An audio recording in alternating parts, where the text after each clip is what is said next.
This video is brought to you by Law Excellence IAS Academy. పంచాయతీలో ఇప్పటికీ సానుభూతి పరులు ఎక్కువ ఉన్నారా లేదంటే మావోయిస్ట్ పార్టీ వాళ్ళకి వస్తుంటారా? నేను పనిచేసే టైంలో ఏమైందంటే కోరుకొండ దళం అని చెప్పి ఒకటి ఉండేది సార్. ఆ విలేజ్లో ఉన్న పీపుల్స్ అందరూ ఏంటంటే సార్ మావోయిజానికి భయపడడం ఎక్కువ అవుతుంది. దానివల్ల చదువుకోవడం తక్కువ. దానివల్ల వాళ్ళు ఏం చెప్తే అదే విని చేసేవారు సార్. మీరు పనిచేస్తున్న ఏరియాలో బలపం పంచాయతీతో పాటు కొన్ని గ్రామాలు ఉన్నాయి. ఆ గ్రామాల్లోకి వెళ్ళడానికి అక్కడ ఉన్న గిరిజనతో మాట్లాడడానికి అప్పుడున్న ఏఎస్పీ గారి సహకారంతో ఏ విధంగా ఏ గ్రామాల్లో తిరిగేవారు? నేను వెళ్ళే సమయానికి కరోనా వచ్చింది సార్. ఆ టైంకి నేను ప్రజలతో అప్రోచ్మెంట్ అవ్వాలంటే కరోనా టైంలో మన పోలీసు వెళ్తే చాలా వరకు అప్పుడు హెల్ప్ అయ్యింది సార్. అంటే 2 సంవత్సరాల్లో 1 సంవత్సరం మీరు ఏరియా మీదకి వెళ్ళలేదు కదా, ఆ టైంలో ఏమైనా వాళ్ళ వైపు నుంచి ఏమైనా యాక్షన్స్ ఉన్నాయా? అక్కడ జరిగేది 2 సంతలు సార్. ఈ సంతల్లోనే ప్రజలు నిత్యావసర సరుకులు కొనుక్కొని. ఏ సంతలు అండి? 2 ఈ బలపం పంచాయతీలో కోరుకొండ అనే విలేజ్ ఒకటి ఉంది సార్. అక్కడ శాండీ జరుగుతుంది సార్. నెక్స్ట్ మళ్ళీ వారానికి సరిపడినంత సరుకులు కూడా తీసుకెళ్తాయి సార్. మీ ఏ గ్రామాలు అడాప్ట్ చేసుకొచ్చారు? మీరు చెప్పినట్టే హైపర్ సెన్సిటివ్ గ్రామాన్ని బాగా ఫోకస్ చేశాం సార్. ఎందుకంటే ఈ విలేజెస్కి సుమారు 15 సంవత్సరాలు ఎలక్షన్స్ అనేది జరగలేదు సార్. కలెక్టర్ గారితో మాట్లాడి ఇమీడియట్గా రోడ్డు అనేది వేయించారు సార్. అదే ప్రాంతంలో బస్సులు కూడా ఏర్పాటు చేశారట కదా? బస్సెస్ని కూడా కొన్నిసార్లు అటాక్ చేసిన సందర్భాలు ఉన్నాయి సార్. దానివల్ల ఏంటంటే గవర్నమెంట్ ఫ్రీ బస్ సర్వీసు వేయించాం సార్. మావోయిస్టు మూవ్మెంట్ ఉందని ఒక బూచిని చూపించి కొంతమంది గంజాయి పండించడం ఆంధ్రప్రదేశ్లో ఒక మచ్చగా తయారైంది. నేరం అని తెలిసి కూడా మావోయిస్టు పార్టీ ఎందుకు సహకరిస్తుంది? వాళ్ళు మ్యాక్సిమం మావోయిజం సంబంధించి ఎక్స్ట్రీమిస్టే వరకే ఉంటుంది సార్. ఈ పాయిజన్ కేసెస్ ఎక్కువ ఉంటాయి సార్. ఓకే, ఇక్కడ బల్జిపేట క్రైమ్ నేచర్. బల్జిపేట అనేది సార్ పార్థపురం ఈ పోలీస్ స్టేషన్ అయితే ప్రశాంతమైన police station sir. Welcome to crime diaries. ఈ వారం మన గెస్ట్ నక్సల్స్ ప్రభావిత ప్రాంతాల్లో పనిచేసి అక్కడున్న మూమెంట్ని ఏ విధంగా కంట్రోల్ చేశారు, అప్పుడున్న ఆఫీసర్ల సహకారంతో అక్కడున్న గిరిజనుల కోసం ఎలాంటి రోడ్లు వేశారు, ఎలాంటి సదుపాయాలు కల్పించారు అనే విషయంతో పాటు గాంజా అరికట్లో ఆయన తన వంతు పాత్ర పోషించారు. ఆయనే ఈ వారం మన గెస్ట్. పేరు ప్రశాంత్ కుమార్, ఎస్ఐ, బల్జిపేట. ప్రశాంత్ కుమార్ గారు గతంలో విశాఖ రూరల్లో అన్నవరాలు పనిచేస్తున్నప్పుడు అప్పుడు సీనియర్ ఆఫీసర్ సహకారంతో చాలా దీర్ఘకాలంగా ఉన్న సమస్యలపై ఎక్కువగా పనిచేశారు. అంటే నక్సల్ సమస్య అనేది కేవలం శాంతి భద్రతల పరిష్కారం కాకుండా సామాజిక కోణంలో చూడడం, వాళ్ళకి గిరిజనులకు దగ్గర అవ్వడానికి అప్పుడున్న ఏఎస్పీ గారి సహకారంతో ఏ విధంగా పనిచేశారు విషయాన్ని ఆయన తెలుసుకుందాం. ప్రశాంత్ గారు నమస్తే అండి. నమస్తే. ఎన్ ప్రశాంత్ కుమార్ గారు సార్ 2018 బ్యాచ్, 2018 బ్యాచ్ తర్వాత మీకు పోస్టింగ్ అయిన తర్వాత అప్పటికే మూమెంట్కు తగ్గుతున్నట్లున్నా కొంచెం కనిపిస్తుంటుంది ఏఓబీలో. అటువంటి ప్రాంతంలో అన్నవరం లాంటి పీక్ ఏరియా, అది అసలు అక్కడ పోవడానికే చాలా కష్టంగా ఉంటుంది.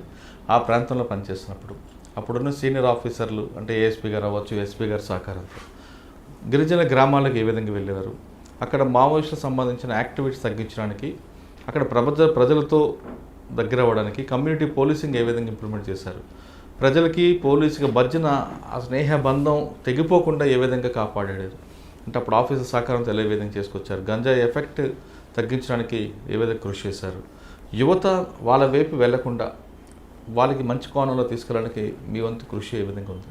ఈ ప్రశ్న సమాధానం చెప్పే ముందు ఎన్ ప్రశాంత్ కుమార్ గారు పోలీసు యూనిఫామ్ ఎందుకు వేసుకున్నారు, కుటుంబ నేపథ్యం సార్ చెప్పండి.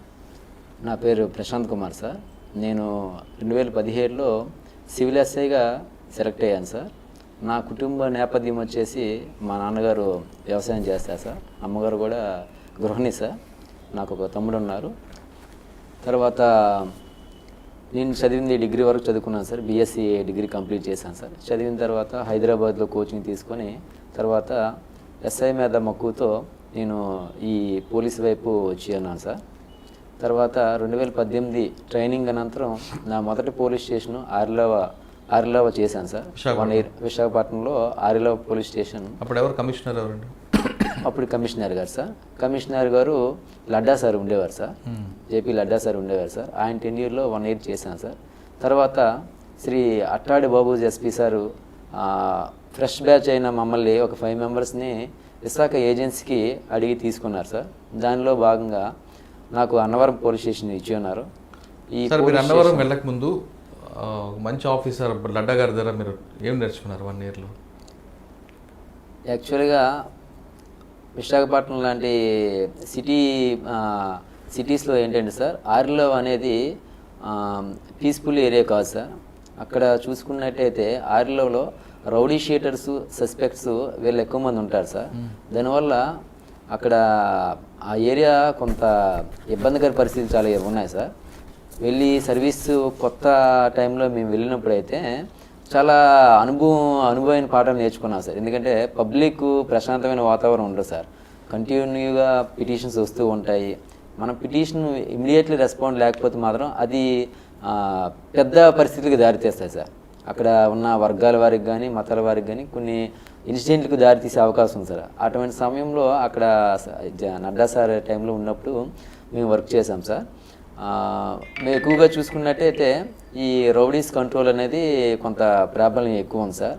ఎందుకంటే అక్కడ చూసుకున్నట్టయితే ఈ పీపుల్స్ అనేవారు వర్క్ పరంగా బయట నుంచి వచ్చి వర్క్ చేసుకునేవారు. తర్వాత కొంత ఇన్నోసెంట్ సార్. ఇన్నోసెంట్ అంటే ఎడ్యుకేషన్ లేని వాళ్ళు. దానివల్ల ఏదంటే క్రైమ్ బాగా ఎక్కువ ఉండేది అక్కడ. తెలుసుకునే పరిస్థితులు, నేర్చుకునే పరిస్థితులు అవి సార్. దానివల్ల మాకు ఏంటంటే హెవీ క్రైమ్ ఎలా ఉంటుంది, లేకపోతే పబ్లిక్తో లైజనింగ్ ఎలా మాట్లాడచ్చు, ఏం చేస్తే వాళ్ళు వింటారు, లేకపోతే మనం చెప్పినా కొన్ని వినే పరిస్థితులు ఉండేవి కాదు సార్. అక్కడ అక్కడ ఇన్స్పెక్టర్ కిషోర్ కుమార్ సార్ అని చెప్పేసి ఇన్స్పెక్టర్ సార్.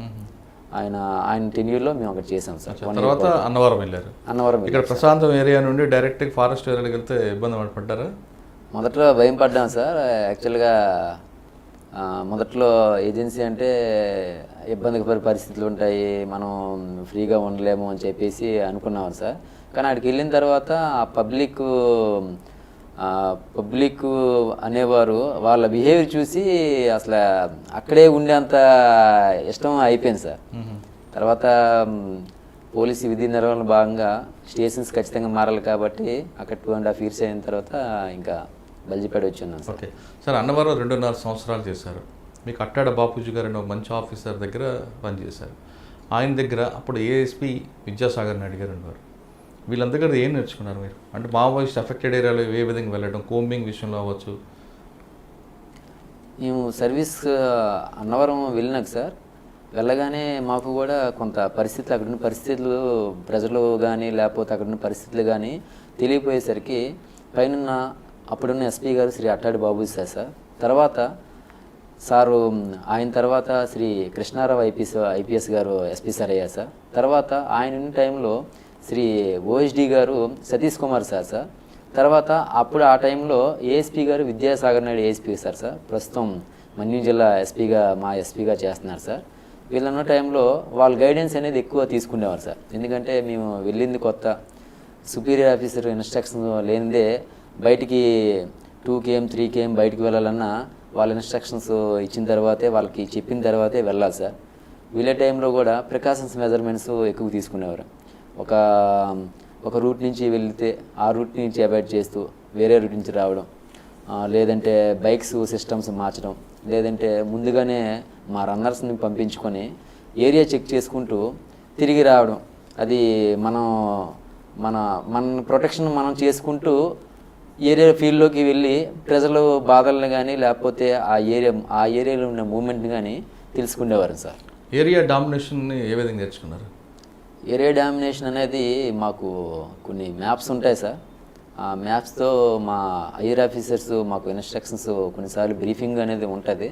ఆ బ్రీఫింగ్లో చెప్తారు. దాన్ని బట్టి మన ఏరియా ఎంతవరకు కవర్ చేయగలం, మాకు ఏపీఎస్పీ సిఆర్పిఎఫ్ మాకు సపోర్ట్ ఉండేది సార్. వాళ్ళని సపోర్ట్ చేసుకుంటూ మేము ఏరియా డామినేషన్ చేసుకున్నాం. ఈ ఏరియా డామినేషన్ చేయడం వల్ల యూజెస్ అంటే ఏంటి సార్? ఈ ఏరియా డామినేషన్ చేయడం వల్ల అక్కడున్న పోలీసు ప్రొటెక్షన్స్ మా క్యాంప్ని మేము ప్రొటెక్షన్ చేసుకోవడం, తర్వాత మాతో పాటు ప్రజల్ని ప్రొటెక్షన్ చేయడం మా బాధ్యత సార్. అక్కడ అరౌండ్ 3 to 5 km ఏడిపిసి చేసేవారు సార్. అది సార్. మీ అన్నవరం ఏరియాలో ఎన్ని గ్రామాలు ఉంటాయి? అందులో ఎన్ని సెన్సిటివ్ ఏరియాలు, హైపర్ సెన్సిటివ్ ఉంటాయి? అన్నవరం గ్రామాలు సార్ ముఖ్యంగా ఏజెన్సీ వైపు వచ్చేసరికి ఏమవుతుందంటే సార్, ఇక్కడ మన విలేజ్ వైజ్ చింతపల్లి నుంచి అన్నవరం, జీకేవి నుంచి అన్నవరం మీరు వెళ్ళేవారు? చింతపల్లి నుంచి అన్నవరం సార్, చింతపల్లి నుంచి అన్నవరం వెళ్ళేవారు. అన్నవరం కావచ్చు, ఏజెన్సీలో ఇతర పోలీస్ స్టేషన్ కావచ్చు. ఈ పోలీస్ స్టేషన్ నేపథ్యం ఏంటి సార్ అంటే, విలేజెస్ పాపులేషన్ తక్కువ ఉంటాయి సార్, విలేజెస్ ఎక్కువ ఉంటాయి సార్. మాది చూసుకున్నట్టయితే సుమారు 123 విలేజెస్ సార్. దాంట్లో 90 విలేజెస్ మెయిన్ విలేజెస్, ఒక నియర్లీ 40 విలేజెస్ దగ్గర హ్యామ్లెట్స్ సార్. దాంట్లో హైపర్ సెన్సిటివ్ అనేది బలపం పంచాయతీ అని చెప్పి మా అన్నవరం పోలీస్ స్టేషన్ లిమిట్స్లో ఉంది సార్. సుమారు దగ్గర ఆ పంచాయతీ లిమిట్స్లో 25 to 30 విలేజెస్ ఉంటాయి సార్. ఇది అంతా కూడా హైపర్ సెన్సిటివ్ సార్. ఆ ఏరియా మనం వెళ్ళాలన్నా రావాలన్నా అత్యంత కఠిన పరిస్థితులు ఉండేవి సార్. వెళ్ళాలన్నా రావాలన్నా హైయర్ ఆఫీసర్ ఇన్స్ట్రక్షన్స్, మరియు మేము పోవాలన్నా అక్కడికి వెళ్ళాలన్నా వాళ్ళు ఇచ్చే మ్యాప్ను బేస్ చేసుకుని మాతో పాటు ఒక స్పెషల్ పార్టీని కానీ గ్రేడ్స్ పార్టీని కానీ తీసుకుపోవడం జరిగేది సార్. బలపం పంచాయతీలో ఇప్పటికీ సానుభూతి పరులు ఎక్కువ ఉన్నారా, లేదంటే మావోయిస్ట్ పార్టీ వాళ్ళు అక్కడికి వస్తుంటారా? ఒక పక్కనే మీకు ఒరిస్సా బార్డర్ కూడా కాబట్టి. ఇప్పుడు ప్రస్తుతం ఉన్న నేపథ్యం ఏంటి సార్ అంటే, ప్రస్తుతం నేపథ్యం బాగా తగ్గింది సార్. ఇప్పుడు కాదు, మీరు పనిచేస్తున్న టైంలో. నేను పనిచేసే టైంలో ఏమైందంటే, నేను పనిచేసే టైంలో కోరుకొండ దళం అని చెప్పి ఒకటి ఉండేది సార్. కోరుకొండ దళానికి సంబంధించి అక్కడ బలపం పంచాయతీకి సంబంధించి అక్కడ గిలిలిబంద్ అని చెప్పి ఒక విలేజ్ ఉంది సార్. దాంట్లో ACM cadre area committee member Korra Nageswararao అని చెప్పి ఒక ఆయన ఉండేవారు సార్. ఒక విలేజ్ నేపథ్యంలో ఒక ఏసీఎం క్యాడర్ ఉన్నట్టయితే ఆ విలేజ్లో ఉన్న పీపుల్స్ అందరూ ఏంటంటే సార్, మావోయిజానికి భయపడడం ఎక్కువ అవుతుంది. దానివల్ల ఇష్టం లేకపోయినా సరే వాళ్ళకి సానుభూతి పరులుగా ఉండేందుకు, లేకపోతే వాళ్ళు వస్తే భోజనం పెట్టేందుకు వాళ్ళు ఇష్టం లేకుండా చేస్తూ ఉంటారు సార్. దానివల్ల ఏంటంటే కొంతమంది పోలీసు అప్రోచ్ అనేది ఆ ఏరియాలో కొంచెం తక్కువ అవడం వల్ల, వీళ్ళు ఏం చేస్తారంటే, పోలీసు వచ్చి మా ప్రాణాలు కాపాడే టైము కొంచెం ఎక్కువ ఉండదు కాబట్టి ఏదైనా ఉంటే ఇబ్బందికర పరిస్థితులు మనకు వస్తాయని చెప్పేసి ప్రజలు ఏం చేసేవారంటే వెళ్ళి వాళ్ళ వైపు ఎక్కువ మొగ్గు చూపడం కానీ జరిగేది సార్. తర్వాత పీపుల్స్ కానీ లేకపోతే అక్కడున్న స్టూడెంట్స్ కానీ ఎక్కువ చదువుకోవడం అనేది అక్కడ తక్కువ సార్. చదువుకోవడం తక్కువ. దానివల్ల వాళ్ళు ఏం చెప్తే అదే విని అదే చేయడం అనేది చేసేవారు సార్. మీరు పనిచేస్తున్న ఏరియాలో బలపం పంచాయతీతో పాటు కొన్ని గ్రామాలు ఉన్నాయి. ఆ గ్రామాల్లోకి వెళ్ళడానికి, అక్కడున్న గిరిజనులతో మాట్లాడడానికి అప్పుడున్న ఏఎస్పీ గారి సహకారంతో ఏ విధంగా ఏ గ్రామాల్లో తిరిగేవారండి? నేను వెళ్ళే సమయానికి కరోనా వచ్చింది సార్. ఆ టైంకి నేను ప్రజలతో అప్రోచ్మెంట్ అవ్వాలంటే కరోనా టైంలో మన పోలీసు వెళ్తే ఇబ్బందికర పరిస్థితులు మన వల్ల వాళ్ళకి కరోనా రావచ్చనే విషయంతో ప్రజలకి వెళ్ళేవారు అనుకో సార్. ఏదైతే వాలంటీర్ సిస్టము, సచివాలయం సిస్టమ్ ఉందో వాళ్ళ ద్వారా ఏం చేసేవారంటే ప్రజలకి ఇన్స్ట్రక్షన్ పంపించేవారు సార్. మీరెవరు కూడా బయటికి రావద్దు, మీకు ఇబ్బందికర పరిస్థితులు ఉంటైతే మా ఫోన్ నెంబర్ కానీ ఫోన్ చేసినట్టయితే మేము మీకు అవసరమైన నిత్యావసర సరుకులు మీకు అక్కడికే పంపిస్తామని చెప్పి ముందుగా ఆ విధంగా మేము పబ్లిక్ అప్రోచ్మెంట్ అనేది స్టార్ట్ చేసాం సార్. మా ఏఎస్పీ గారి గైడెన్స్లో ఎవరైతే ఇప్పుడు ఎస్పీ సార్ విద్యాసాగర్ నాయుడు ఉన్నారు సార్, ఆయన ఏం చెప్పేవారంటే, ముందు మనం అప్రోచ్మెంట్ అనేది అక్కడికి వెళ్ళడం కష్టం కాబట్టి, ఇది కరోనా టైం కాబట్టి ముందు మనం ఈ విధంగా ప్రజలకి దగ్గర అవ్వాలి. వాళ్ళకి నిత్యావసర సరుకులు పంపించి వాళ్ళ సాధక బాధలు తెలుసుకొని వాళ్ళకి కొన్ని పంపించడం వల్ల ప్రజలు మనల్ని నమ్ముతారు, పోలీసులు ఉన్నది మన కోసం అని చెప్పి చెప్పడం ద్వారా చాలా వరకు అప్పుడు హెల్ప్ అయ్యింది. తర్వాత ఆల్మోస్ట్ 1 year దగ్గర నేను ఈ బలపం పంచాయతీ ఏదైతే హైపర్ సెన్సిటివ్ పంచాయతీలు ఉన్నాయో అటువైపు వెళ్ళలేదు సార్.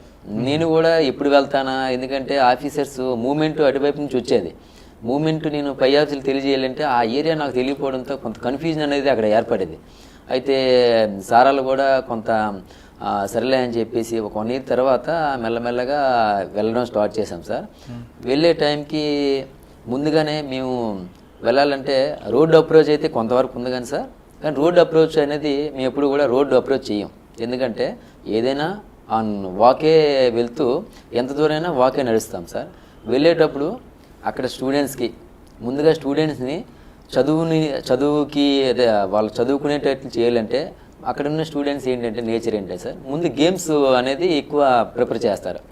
వాళ్ళకి స్టూడెంట్స్ వైపు వచ్చేసరికి ఈ వాలీబాల్ కిట్స్ ఇచ్చి ఆ టైంలోనే ఆ స్టూడెంట్స్ని ఎక్కువ మంది తీసుకొచ్చి ఈ అవేర్నెస్ మీటింగ్స్ ఈ మావోయిజం గురించి కానీ లేకపోతే ఫర్దర్ స్టడీస్ గురించి కానీ అవేర్నెస్ మీటింగ్లు చేయడం.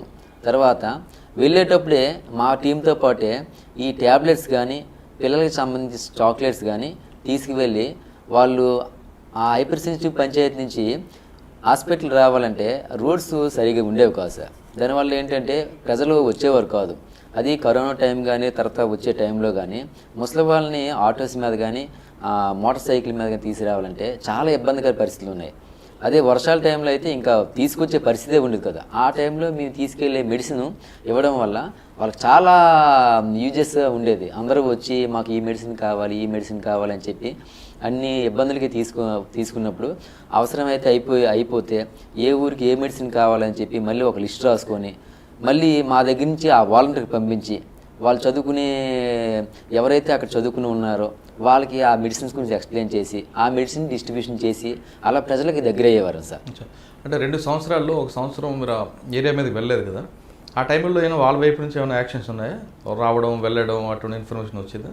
వచ్చేది సార్. ఆ టైంలో ఇంకా ఫ్రీ మూవ్మెంట్ చేసేవారు సార్. ఎందుకంటే మేము అప్రోచ్మెంట్ అనేది లేకపోవడం వల్ల ఫ్రీ మూవ్మెంట్ అనేది వాళ్ళు చేసేవారు సార్. అంటే 1 year అంటే 1 year కాదు సార్, అప్రాక్సిమేట్లీ ఆ 10 year 3 to 4 monthsలోని వాళ్ళు ఏం చేసేవారంటే ఇప్పుడు మా మూవ్మెంట్ తగ్గింది కాబట్టి వాళ్ళు ప్రజల్లోకి వెళ్ళి మీటింగ్లు పెట్టడం, మావోయిజం వైపు అట్రాక్ట్ చేయడం అని చేసేవారు. కానీ ప్రజలకి అప్పటికి తెలుసు సార్, ఇది ఏది మంచి ఏది చెడ్డ అనేది తెలుసు.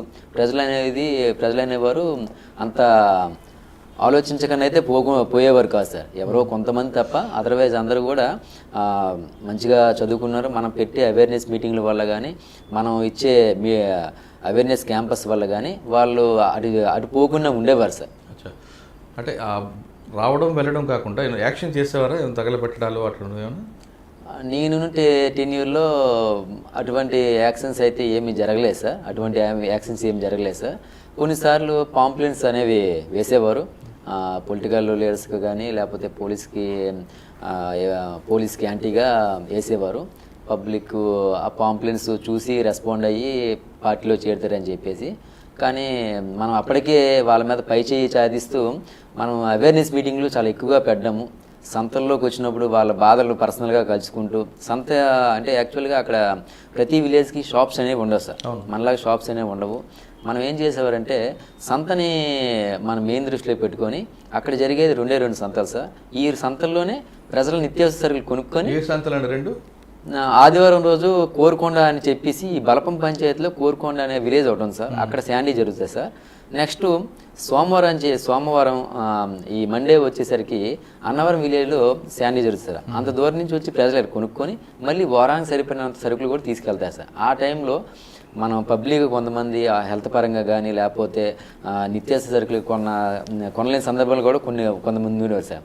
వాళ్ళని మనం గుర్తించి చేయడం వల్ల ఏంటంటే ఊరికి ఒక్కరికి అటువంటి వాళ్ళకి మనం చేసిన ఆ విలేజ్ నుంచి మ్యాక్సిమం అక్కడ పరిస్థితులు ఏంటంటే సార్, ఇప్పుడున్న ఒక విలేజ్లోని ఒక ఫ్యామిలీ ఉందంటే రిమైనింగ్ ఫ్యామిలీస్ అంతా కూడా వాళ్ళకి ఏదో విధంగా ఫ్యామిలీ మెంబర్స్ రిలేషన్ అవుతారు సార్. దానివల్ల మన హెల్పింగ్ అనేది ఖచ్చితంగా పోలీసులు ఈ విధంగా చేశారనేది మన అవేర్నెస్ అనేది వాళ్ళకి తెలియజేసేది సార్. పోలీసులు మంచివారు, ఇలా చేశారు, మనకి హెల్ప్ చేస్తారనేది.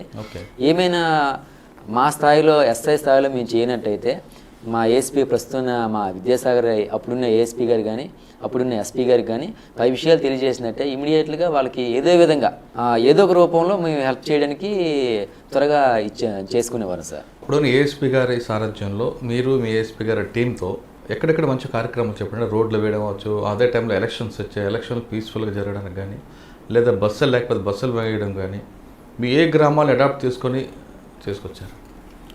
మీరు చెప్పినట్టే హైపర్ సెన్సిటివ్ గ్రామాన్ని బాగా ఫోకస్ చేశాం సార్. ఎందుకంటే నేను 2.5 years అక్కడ పనిచేసినప్పుడు ఒక ఏసీఎం క్యాడర్ ఒక ఆయన మినిమం ఒక 3 members దళం మెంబర్ క్యాడర్స్, ఒక nearly 20 to 25 members militia cadre ఉండేవారు సార్. నేను 2.5 years తర్వాత వచ్చే టైంకి అయితే లక్కీగా మా డిపార్ట్మెంట్ తరఫున వేరు వింగ్స్లో పనిచేసిన అందరి ఆఫీస్ సహకారంతో, మా సహకారంతో, మా ఐఆర్ ఆఫీస్ సహకారంతో అక్కడ పూర్తిగా మావోయిజం అనేది లేకుండానే మా ఐఆర్ ఆఫీస్ చేయగలిగారు సార్. అయితే అక్కడ చేసే పనుల వల్లే అది సాధ్యమైంది సార్. అక్కడున్న శ్రీ సతీష్ కుమార్ ఓఎస్డి గారు కానీ సార్, మా అప్పుడున్న ఏఎస్పీ విద్యాసాగర్ నాయుడు కానీ సార్, మెయిన్గా మా పోలీస్ స్టేషన్ లిమిట్స్లోకి వచ్చేటప్పటికి లోతుగడ్డ నుంచి కోరుకొండ ఏదైతే హైపర్ సెన్సిటివ్ విలేజ్ ఉందో అంతవరకు రోడ్డు వేయించగలిగాం సార్, అదొకటి. తర్వాత మా ఏరియాలోనే విద్యాసాగర్ ఎస్పీ సార్ మనకి కప్పగొంది నుంచి రాళ్ళగడ్డ నుంచి కప్పగొంది అని చెప్పేసి, తర్వాత లక్ష్మీపురం విలేజ్ అని చెప్పేసి, తర్వాత రాళ్ళగడ్డ నుంచి గుంజివీధి మండపల్లి అని చెప్పి ఇవి కూడా చాలా మోస్ట్ ఇంపార్టెంట్ విలేజ్ సార్. ఈ విలేజెస్కి రోడ్స్ అక్కడున్న పిఓస్తోని కలెక్టర్ గారితో మాట్లాడి శాంక్షన్ చేయించి ఇమీడియట్గా రోడ్డు అనేది వేయించారు సార్. తర్వాత ఎలక్షన్ మూమెంట్ వచ్చేసరికి సార్, ఈ ప్రజెంట్ ఏంటంటే సార్, ఎలక్షన్ మూమెంట్ వచ్చేసరికి ఏదైతే హైపర్ సెన్సిటివ్ పంచాయతీ అని చెప్పామో హైపర్ సెన్సిటివ్ పంచాయతీలో సుమారు 15 సంవత్సరాలు ఎలక్షన్స్ అనేది జరగలేదు సార్. ఎందుకు ఎలక్షన్ జరగలేదు? పోటీ చేసేవారు. 15 సంవత్సరాల ముందు చూసుకున్నట్టయితే పోటీ చేసేవారు. పోటీ చేసినా సరే అక్కడున్న ఎన్నికైన ప్రెసిడెంట్ని అక్కడున్న మావోయిస్టులు చంపేసేవారు. చంపేయడం వల్ల ప్రజల్లో భయం వచ్చింది. ఇక్కడ ప్రెసిడెంట్ అనేవారు వచ్చి వాళ్ళు అభివృద్ధి చేస్తే ఇక్కడ మావోయిజం అంతమైపోద్ది, లేకపోతే ప్రభుత్వాలు మన దగ్గరికి స్కీమ్స్ రావడం వల్ల ప్రజలు మావోయిస్టులకు దూరంగా అయిపోతారని చెప్పి మావోయిస్టులు ఆలోచించి వాళ్ళని దూరంగా పెడదాం ఉద్దేశంతో ప్రెసిడెంట్లకి ముందుగానే హెచ్చరించిన, కొంతమంది డేట్ చేసి ప్రెసిడెంట్గా గెలిచినా సరే వాళ్ళని చంపేసరికి ప్రజల్లో ఒక లాంటి భయం ఏర్పడింది. ప్రెసిడెంట్గా పోటీ చేసి చంపేస్తున్నారని చెప్పి ఒక 15 సంవత్సరాల ఎలక్షన్స్ అక్కడ జరగలేదు సార్, జరగలేదు. ఈ మొన్న రీసెంట్గా ఎలక్షన్స్ మా ఎస్పీ సార్ కానీ, ప్రస్తుతం ఎస్పీ సార్ కానీ, అక్కడున్న ఐఆర్ ఆఫీసర్స్ కానీ ప్రెస్టేజ్గా తీసుకొని ఖచ్చితంగా అక్కడ ఎలక్షన్ జరిపించాలని చెప్పేసి అక్కడ అనేది ఎలక్షన్స్ జరిపించడం జరిగింది సార్. గ్రేడ్స్ పార్టీస్ కానీ, స్పెషల్ పార్టీస్ కానీ, తర్వాత ప్రీగా ముందుగానే ప్రీ ప్లాన్డ్గా అక్కడ ఎలక్షన్ జరిగితే ఏమేమి ఇష్యూస్ మనకు వస్తాయి, మనం ఏ విధంగా రెస్పాండ్ అవ్వాలి, ఎంత మన పోలీస్ మెన్ పెడితే మనకు ఎంత సపోర్ట్ ఉంటుంది, ప్రజల్ని ఏ విధంగా బూతుల దగ్గర తీసుకురావాలి, మళ్ళీ బూత్ అక్కడ ఏదైతే ఉందో ఆ బూత్ స్థాయి నుంచి ఆ అధికారులు ఏ విధంగా బయటికి తీసుకురావాలి, ఏ విధంగా లోపల పంపించడానికి ఒక వెరీ వెరీ బిగ్ టాక్స్ సార్. ఆ విషయంలో మన ప్రస్తుతం ఉన్న ASP Vidyasagar Naidu SP sir ఆయన చాలా సక్సెస్ ఆయన ఇన్స్ట్రక్షన్ మేరకే మేము అక్కడ చేయగలిగాం సార్. ఆయన ఆ సమయంలో ఆయన సింగిల్గానే బైక్ మీద కూడా వెళ్ళి వచ్చే ఆ సమయంలో ఉన్నాయి సార్. అంటే ఆ పీరియడ్లో ఎక్కడ కూడా ఎలాంటి ఇన్సిడెంట్ జరగలేదా? ఎలాంటి ఇన్సిడెంట్ జరగలేదు సార్. ఇన్సిడెంట్ జరిగే పోలింగ్ జరిగిందా? పోలింగ్ జరిగింది సార్, ప్రశాంతంగా పోలింగ్ జరిగింది సార్. ప్రశాంతంగా జరిగిన తర్వాత ఎలక్షన్స్ ఒక అభ్యర్థి కూడా నామినేట్ అయ్యారు, ప్రెసిడెంట్గా కూడా ఎన్నికయ్యారు. ప్రస్తుతం ప్రెసిడెంట్గా కూడా వర్క్ చేస్తున్నారు సార్. ప్రస్తుతం ఇప్పుడున్న పరిస్థితులు ఏంటంటే రోడ్స్ కూడా అక్కడ శాంక్షన్ అయ్యాయి సార్. వాళ్ళ ప్రజలు కూడా హ్యాపీ సార్. ఓకే, అదే ప్రాంతంలో బస్సులు కూడా ఏర్పాటు చేశారట కదా? అవును సార్, గ్రామాలకి అదే గ్రామంలో సార్ అంతకుముందు బస్సెస్ కొన్ని తిరిగాయి సార్. బస్సెస్ని కూడా కొన్నిసార్లు అటాక్ చేసిన సందర్భాలు ఉన్నాయి సార్. దానివల్ల ఏంటంటే గవర్నమెంట్ ఇబ్బంది పరిస్థితులు ఉన్నాయని చెప్పి చూశారు సార్. ఆ సమయంలో మన ఏఎస్పీ విద్యాసాగర్ నాయుడు సార్ అక్కడ ఉన్న సమయంలో మళ్ళీ డేర్ స్టెప్ తీసుకొని, లేదు ప్రజలకి మనం ఈ సర్వీస్ కూడా చేస్తే వాళ్ళు మనం పోలీసులని ఇంకా బాగా నమ్ముతారు, మనకి మూవ్మెంట్ అనేది ఎక్కువ వస్తుంది, దానివల్ల మావోయిజాన్ని అంతం చేయొచ్చు అని చెప్పి ఐఆర్ ఆఫీస్కి తెలియపరచగానే వాళ్ళు ఒప్పుకున్నారు సార్. దాంతో అక్కడున్న డిఎం గారితో మాట్లాడి ఫ్రీ బస్ సర్వీసు వేయించాం సార్. అది వీక్లీ 4 times రోజు వెళ్ళి వస్తుంది సార్. ఈ వెళ్ళి వచ్చే సమయంలో కానీ ప్రజల దగ్గర ఎటువంటి డబ్బులు కానీ తీసుకోవడం అనేది జరగదు సార్. అది free service sir, completely free service sir. ఆ వస్తువును అడ్డుకున్నారు వాళ్ళు ఎవరైనా? ఎప్పుడు అడ్డుకోలేదు సార్, అది అడ్డుకోలేదు సార్. ఐఆర్ ఆఫీసర్స్ ఒకలా అడ్డుకున్నా వాళ్ళే మావోయిస్టులే అడ్డుకున్నారు. ప్రజలకి వాళ్ళు మంచి చేయట్లేదు అని చెప్పేసి ప్రజలకి ఇంకా బాగా అర్థం అవుద్ది అని చెప్పి మేము ఆ బేసిస్ మీద వెళ్ళాం, స్ట్రాటజీ మీద వెళ్ళాం సార్. దాని మీదే సక్సెస్ అయ్యాం సార్. అవి ఎప్పుడు అడ్డుకోలేదు సార్. మీరు చెప్తున్న బలపం దాటిన తర్వాత బార్డర్ ఎక్కడ వస్తుందా? ముంచుపుట్టుకు వస్తుందా? లేదు సార్, బలపం నుంచి నెక్స్ట్ బార్డర్ ఒరిస్సా సార్. ఏ ఊరు వస్తుంది అక్కడ? అక్కడ ఒరిస్సా రోళ్ళగడ్డ సార్. రోళ్ళగడ్డ పంచాయతీ అని చెప్పి Malkangiri district sir. Malkangiri district sir. దీనికి మన బలపం పంచాయతీ మధ్య ఉన్న స్టెచ్లో ఈ మావోయిస్ట్ మూవ్మెంట్ అనేది ఎక్కువ ఉండేది సార్. ఎవరు హరి అని ఒక మూవ్మెంట్ ఉండేవారు కదా?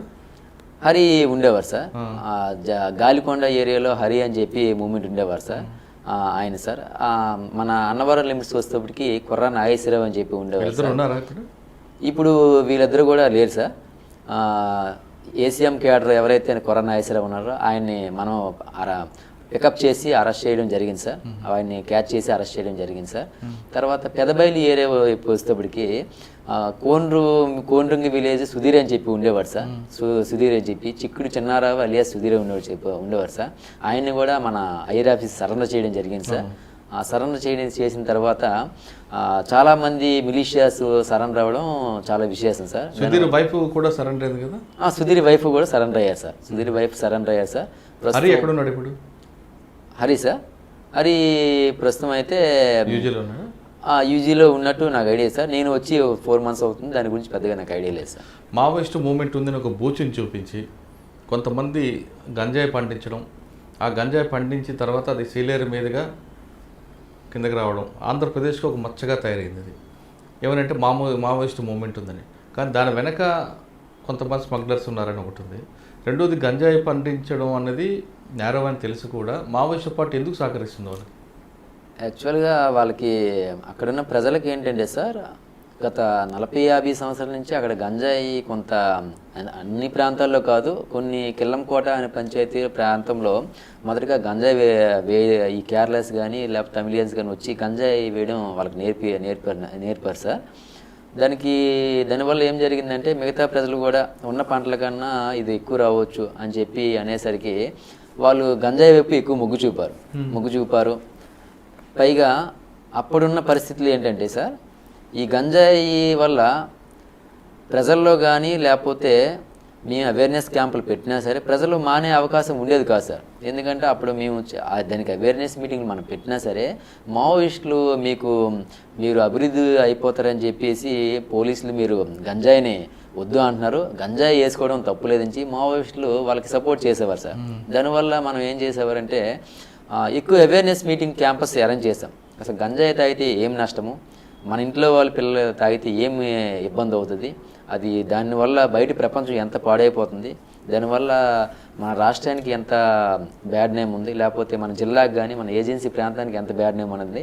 అవేర్నెస్ మీటింగ్ చాలా వరకు కండక్ట్ చేశాం సార్. కండక్ట్ చేసి గంజాయి ఒక అన్నవరం పోలీస్ స్టేషన్ లిమిట్స్లోనే గత 2021 సంవత్సరంలో సార్ దగ్గర సుమారు 1500 నుంచి 1700 ఎకరాలు గంజాయి క్రాప్ డిస్ట్రాక్షన్ చేశాం సార్. డిస్ట్రాక్షన్ అంటే రైతులు వేసుకున్న గంజాయిని డిస్ట్రాక్ట్ చేశాం. ఈ మచ్చ మనకి పోవాలని చెప్పి అప్పుడున్న శ్రీ కృష్ణారావు ఎస్పీ గారు, తర్వాత సతీష్ కుమార్ ఎస్పీ గారు, అప్పుడు ఈ ఏఎస్పీ విద్యాసాగర్ నాయుడు ఇన్స్ట్రక్షన్ మేరకు ప్రతి విలేజ్లో ఉన్న గంజాయిని డిస్ట్రాక్ట్ చేశాం సార్. డిస్ట్రాక్ట్ చేసాం. రీసెంట్గా చూసుకున్నట్టయితే నిన్న 2 days బ్యాక్ కూడా వెళ్ళి గంజాయి డిస్ట్రాక్షన్ ఇంటీరియర్ పంచాయతీ ఏదైతే హైపర్ సెన్సిటివ్ పంచాయతీ ఉందో ఆ ఏరియాలో కూడా మన పోలీస్ అప్రోచ్ అయ్యి అక్కడున్న గంజాయి డిస్ట్రాక్ట్ చేసాం. అయితే ఈ గంజాయి డిస్ట్రాక్ట్ చేయడమే కాకుండా ప్రజలకి గంజాయి డిస్ట్రాక్ట్ చేస్తే వారికి దానికి ప్లేస్లో ఏ పంటలు వేసుకోవచ్చు, ఏం చేయొచ్చు అని చెప్పి పరివర్తన అని చెప్పి ఒక మీటింగ్లు కండక్ట్ చేశాను సార్. ప్రతి విలేజ్కి, ప్రతి వాలంటరీకి కానీ, ప్రతి అక్కడున్న ఎంపీటీసీస్ కానీ, ప్రెసిడెంట్కి కానీ, అక్కడున్న విలేజెస్ కానీ ఈ పరివర్తన మీటింగ్ని కండక్ట్ చేసి మనం కొత్త పంటలు మనకున్న ల్యాండ్ బట్టి ఏ పంటలు వేసుకోవచ్చు, ఇక్కడ ఏ పంటలు వేస్తే హై క్రాప్ తీసుకోవచ్చు అని చెప్పేసి చెప్పడమే కాకుండా మా ఎస్పీ సారులు ఐఆర్ ఆఫీస్ ఇన్స్ట్రక్షన్ మేరకు వాళ్ళకి కాఫీస్ కానీ, మిరియాలు కానీ, జీడి కానీ, జామ్ కానీ, తర్వాత సపోటా కానీ, ఆరెంజ్ కానీ, డ్రాగన్ ఫ్రూట్ కానీ, మొక్కలు కానీ అన్నిటికి కూడా డిస్ట్రిబ్యూషన్ చేయడం జరిగింది సార్. సిల్వర్ కూడా డిస్ట్రిబ్యూషన్ చేయడం జరిగింది సార్. తర్వాత కొత్తగా వచ్చిన పసుపు హైబ్రిడ్ వెరైటీ కూడా వాళ్ళకి ఇవ్వడం జరిగింది సార్. తర్వాత పసుపు యంత్రాలు ఇచ్చాం సార్. దీనివల్ల ఏమైందంటే ప్రజల్లో అవేర్నెస్ బాగా పెరిగింది సార్. పెరిగి ఈ మావోయిజం తగ్గడానికి చాలా వరకు దోహదపడింది సార్. ఇది ఏంటంటే సార్, ఇప్పుడున్న ఈ పంటలు అనేవి ఇప్పటికి కూడా స్టిల్ కంటిన్యూ కూడా అక్కడ డిస్ట్రిబ్యూషన్ అవుతున్నాయి సార్. అది great thing sir. Okay sir, అన్నవరంలో ఈ 2 ఇష్యూస్ కాకుండా జనరల్ క్రైమ్ ఏముండేదండి? జనరల్ క్రైమ్ అంటే సార్ మ్యాక్సిమం 90% ఎక్స్ట్రీమిస్టే, ఈ మావోయిజంకి సంబంధించి ఎక్స్ట్రీమిస్టే వరకే ఉంటుంది సార్. రిమైనింగ్ సంబంధించి ఈ రోడ్ యాక్సిడెంట్స్, తర్వాత ఈ పాయిజన్ కేసెస్ ఎక్కువ ఉంటాయి సార్. పాయిజన్ కేసు మీద మరి మీరు ఫోకస్ చేశారు, ఎందుకు దానికి రూట్స్ ఏంటండి? చేశాను సార్. యాక్చువల్గా పాయిజన్ కేసెస్ అనేది ఎందుకు అవుతున్నాయి, ఏంటి అవుతున్నాయి అని చెప్పేసి మా ఐఆర్ ఆఫీసర్స్కి నాలెడ్జ్లో పెట్టి, యాక్చువల్గా ఎవ్రీ మంత్ ఒక 2 పాయిజన్ కేసెస్ లేకపోతే 1 పాయిజన్ కేసు రావడం అక్కడ విశేషం సార్. ఎందుకంటే ప్రజలందరూ కూడా సెన్సిటివ్గా ఉంటారు సార్. వీళ్ళకి స్టడీ మీద అవగాహన ఉండదు, ఎడ్యుకేషన్ అనేది తెలియదు. ఇప్పుడు కొత్త పిల్లలందరూ కూడా కొంత ముగ్గు చూపుతున్నారు, కానీ అదర్వైజ్ వాళ్ళకి ఏం తెలియదు సార్. దానివల్ల ఏంటంటే చిన్న తగువైనా సరే ఈ ఇంట్లో ఉన్న ఈ గడ్డి మందులు కానీ లేకపోతే మొక్కలకి యూజ్ చేసే మందులు క్షణ ఆవేశంలో తాగేయడం, దానివల్ల చనిపోవడం అని జరిగేది. దీనివల్ల ఏం చేసామంటే త్రూ మహిళా పోలీసు మనం వెళ్ళి ఎక్కడెక్కడ అవుతున్నాయి అనేది చూసుకొని మనం అక్కడ అవేర్నెస్ మీటింగ్లు కండక్ట్ చేసామని సార్. అసలు ఇది మార్గం కాదు. మీకు సమస్య ఉంటే పోలీస్ స్టేషన్కి వచ్చి చెప్పండి, మేము ఖచ్చితంగా దాన్ని చేస్తాం. మీకు ఇబ్బంది ఉంటే మాకు వచ్చి చెప్పడానికి భయం పడితే మహిళా పోలీస్కి చెప్పండి, వాళ్ళ ద్వారా మాకు సమస్య వస్తుంది, మేము దాన్ని మీకు క్లియర్ చేస్తామని చెప్పాం. అక్కడున్న పరిస్థితులు ఏంటండి సార్, అక్కడ ఎస్టీ ఉన్న క్యాస్ట్లోని పీటీజీ అనే క్యాస్ట్ ఉంటుంది సార్. వీళ్ళేంటే ప్యూర్గా ఇల్లిటరేట్. వీళ్ళు ఏంటంటే ఏదైనా ఉంటే క్షణావేశంలో అయితే చంపేయడం లేకపోతే వాళ్ళు చచ్చిపోవడం అనేది జరుగుతుంది. దీనివల్ల ఏంటంటే మెయిన్గా ఆ విలేజెస్ ఎక్కడ ఉన్నాయో ఫోకస్ చేసి మనం వాళ్ళకి అవేర్నెస్ మీటింగ్లు పెట్టేవారు సార్. పెట్టేసి ఎగ్జాంపుల్స్ ఎక్స్ప్లెయిన్ చేశాను. దీనివల్ల మీ పిల్లలు చదువులు పాడైపోతాయి, మీ పిల్లలు అనాథలు అయిపోతారు, మీ పిల్లలు చదువుకోవడం. మీరు అంతా చెప్పిన వాళ్ళ అర్థం మార్పు వచ్చిందా? వచ్చింది సార్, ఖచ్చితంగా వచ్చింది సార్. ఆ విషయంలో డెఫినెట్గా వచ్చింది. చాలామంది తర్వాత వచ్చి మాకు ఫీడ్బ్యాక్ ఇచ్చేవారు, సార్ మీరు చెప్పడం వల్లే మాకు ఎంతకొంత యూజ్ అయ్యిందని చెప్పేసి. తర్వాత మా సార్ వాళ్ళు వచ్చి అక్కడ ఏమైనా మీటింగ్ క్యాంపెయిన్లు ఏర్పాటు చేసిన వాళ్ళు వచ్చి వాళ్ళతో మాట్లాడేవారు, సార్ ఇలాగ వచ్చి మాకు మీటింగ్లు పెట్టడం వల్ల మాకు యూజ్ జరిగింది సార్, ఇలా జరిగిందని చెప్పేసి. జరిగింది సార్. ఎందుకంటే అక్కడ ఉన్న పోలీస్ అంటే ఏజెన్సీలోని ఒక్క పోలీస్ పని కేసులు కట్టడం కానీ లేకపోతే వాళ్ళకి అవేర్నెస్ మీటింగ్ తేవడమే కాకుండా సార్, ఈ రోడ్స్ పరంగా కానీ సెల్ టవర్స్ పరంగా కానీ లేకపోతే క్రాఫ్ల పరంగా పంటల పరంగా కానీ లేకపోతే వాళ్ళకి ఆధార్ కార్డ్స్ పరంగా కానీ లేకపోతే పెన్షన్స్ పరంగా కానీ లేకపోతే ఇంకేవైనా అదర్ స్కీమ్స్ పరంగా కానీ అన్ని విషయాల్లో పోలీస్ అనే ఇన్వాల్వ్మెంట్ ఉంటుంది సార్. దానివల్ల పూర్తిగా అనేది ఏదైనా పోలీసే అని చెప్పేసి అక్కడ ఐడెంటిఫై చేసుకునే పరిస్థితులు ఇప్పుడు ఉన్నాయి సార్. దానివల్ల చాలా వరకు మార్పు తీసుకురాగలం సార్. బదిలీల ప్రక్రియలో మీరు అన్నవరం నుంచి బల్జిపేటకు వచ్చారు. బల్జిపేట ఏ తర్వాత బి లాగా? Yes sir. ఆల్ఫాబెట్లో A Annavaram, B for Baljipeta. Okay, ఇక్కడ బల్జిపేట క్రైమ్ నేర్చారండి. ప్రస్తుతం బల్జిపేట అనేది సార్ పార్థపురం రూరల్ సర్కిల్లో ఒక పోలీస్ స్టేషన్ సార్. ఈ పోలీస్ స్టేషన్ అయితే ప్రశాంతమైన పోలీస్ స్టేషన్ సార్. అక్కడున్న ప్రస్తుతం ఇష్యూస్ అయితే ల్యాండ్ డిస్ప్యూట్ అనేది కొంచెం ప్రెజెంట్ ఎక్కువ ఉన్నాయి సార్. తర్వాత డిస్ట్రిక్ట్ బైఫికేషన్ అయిన తర్వాత ల్యాండ్ డిస్ప్యూట్ అనేది ఎక్కువ ఉన్నాయి సార్. తర్వాత ఈ డిజిటలైజేషన్ అనేది చేశారు సార్. దానివల్ల కూడా ఈ 1Bలో నేమ్స్ ప్రజలకు ఎక్కకపోవడం, తర్వాత ఏ పేపర్స్ కానీ ఏమి కానీ లేకపోవడం, ఈ ఇష్యూస్ ఎక్కువ రైజ్ అవుతున్నాయి సార్. రౌడీజం ఉందా? రౌడీజ్ అనేది తక్కువ సార్. అంతా కూడా ప్రజలు ఈవిటీజం కూడా తక్కువ సార్. తక్కువ. రిమైనింగ్ ఏదైనా ఉంటే ఇప్పుడు కూడా మా ఎస్పీ గారు దానికి సంబంధించే ఏం చేస్తున్నారంటే మన ఊరు మన పోలీస్ అని చెప్పి ఒక ప్రోగ్రామ్ క్రియేట్ చేశారు సార్. ఆ ప్రోగ్రామ్ బేసిస్ ఏంటంటే ఈ ప్రజల అవేర్నెస్ లేకన్నా ఈ సైబర్ నేరాలు బాగా జరుగుతున్నాయి, వీటి మీద అవేర్నెస్ చేయండి. తర్వాత చైల్డ్ మ్యారేజెస్ మీద అవేర్నెస్ చేయండి. తర్వాత పోక్సో యాక్ట్లో కుర్రవాళ్ళు చదువుకున్న ఇంటర్మీడియట్ డిగ్రీ కుర్రవాళ్ళు తెలియకనే అవి ఇబ్బంది అవుతున్నారు. దీనివల్ల ఏంటంటే ప్రతి కాలేజీకి వెళ్ళి మీరు పోక్సో యాక్ట్ చట్టం గురించి తర్వాత దిశ చట్టాల గురించి మీరు చట్టాల గురించి అవేర్నెస్ చేయండి. తర్వాత ఈ ఏదైతే ఐడి ఎరాక్ లెక్కర ఉందో ఐడి ఎరాక్ కానీ మద్యం మీద కానీ అవేర్నెస్ చేయండి. రోడ్ యాక్సిడెంట్ మీద అవేర్నెస్ చేయండి అని చెప్పి ప్రతి ఎస్ఐ కూడా వాళ్ళ లిమిట్స్లో ఉన్న వీక్లీ 3 విలేజెస్ వెళ్ళి అక్కడున్న ప్రజలతో మాట్లాడాలి సార్. మీటింగ్స్ పెట్టి మాట్లాడాలి. ఆ మీటింగ్కి సంబంధించి ఆ విలేజెస్ ఎక్కువ మంది ప్రజలను గ్యాదర్ చేసి ఈ అవేర్నెస్ మీటింగ్ చేయడం వల్ల ప్రజలు కొంత చట్టాల మీద అవగాహన కానీ ఈ సైబర్ నేరాల మీద అవగాహన కానీ ఈ పోక్సో యాక్ట్ల మీద అవగాహన రావడం వల్ల నేరాలు అనేది బాగా తగ్గుతాయని చెప్పి మా ఎస్పీ గారు ఈ ప్రోగ్రామ్ డిజైన్ చేశారు సార్. ప్రజెంట్ సక్సెస్ఫుల్గా అది రన్ అవుతుంది సార్. ఫైనల్గా చెప్పండి, బల్జిపేట ప్రజలకి మీరు ఇచ్చే భరోసా ఏంటి? పోలీసు సార్ బల్జిపేట ప్రజలకి పోలీస్ వైపు నుంచి మీరు ఇచ్చే భరోసా? బల్జిపేట ప్రజలకి అంటే ఏదున్నా ఏ సమయంలో అయినా పోలీస్ స్టేషన్కి వాళ్ళు ఆశ్రయించవచ్చు సార్.